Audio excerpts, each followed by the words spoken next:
जय श्री कृष्णा, जय श्री राम। आज हम सुनेंगे भगवान विष्णु के द्वितीय अवतार कूर्म अवतार की कथा। आखिर क्यों भगवान विष्णु ने कूर्म अवतार धारण किया था। एक समय की बात है कि महर्षि दुर्वासा देवराज इंद्र से मिलने के लिए स्वर्गलोक में गए। उस समय देवताओं से पूजित इंद्र ऐरावत हाथी पर आरूढ़ होकर कहीं जाने के लिए तैयार थे। उन्हें देखकर महर्षि दुर्वासा का मन प्रसन्न हो गया और उन्होंने विनीत भाव से देवराज को एक पारिजात पुष्पों की माला भेंट की।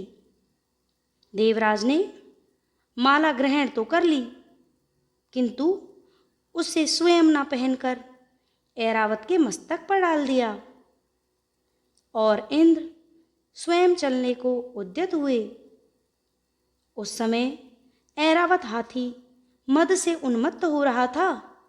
उसने सुगंधित तथा कभी म्लान न होने वाली उस माला को सूंड से मस्तक पर से खींच दिया और मसलते हुए पैरों के नीचे कुचल डाला। यह देखकर ऋषि दुर्वासा अत्यंत क्रुद्ध हो उठे और उन्होंने शाप देते हुए कहा, रे मूढ़ इंद्र, तुमने मेरी दी हुई माला का आदर नहीं किया।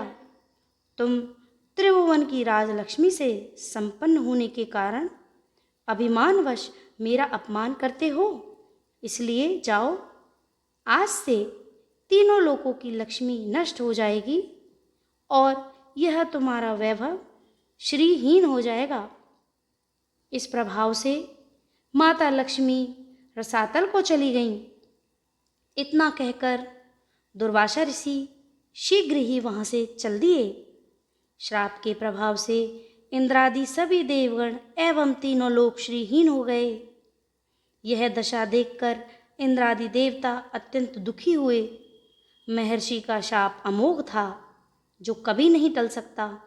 उन्हें प्रसन्न करने की सभी प्रार्थनाएं भी विफल हो गईं। तब असहाय, निरुपाय तथा दुखी देवगण ऋषि मुनि आदि सभी प्रजापति ब्रह्मा जी के पास गए।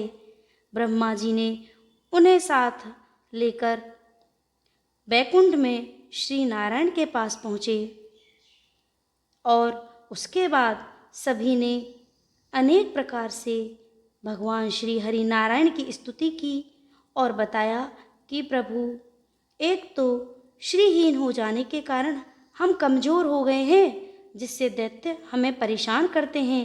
हम दैत्यों के द्वारा अत्यंत संकट में हैं। उधर महर्षि के शाप से श्रीहीन हैं। आप शरणागतों के रक्षक हैं।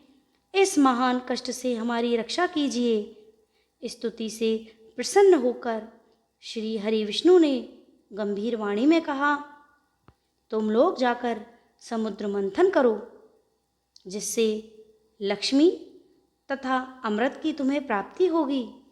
उस अमृत को पीकर तुम सभी देवता अमर हो जाओगे।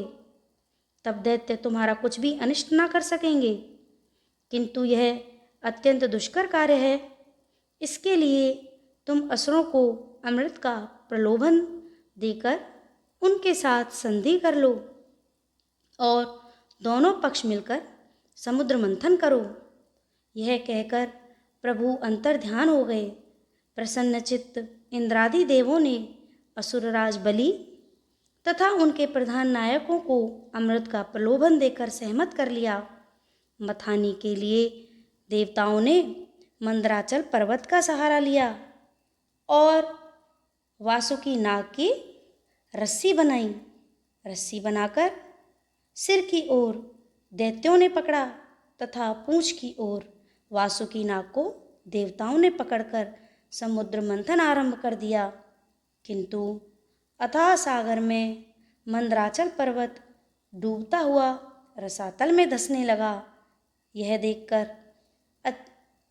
अचिंत्य शक्ति संपन्न लीलावतारी भगवान श्री हरि ने कूर्म रूप धारण कर मंदराचल पर्वत अपनी पीठ पर धारण कर लिया।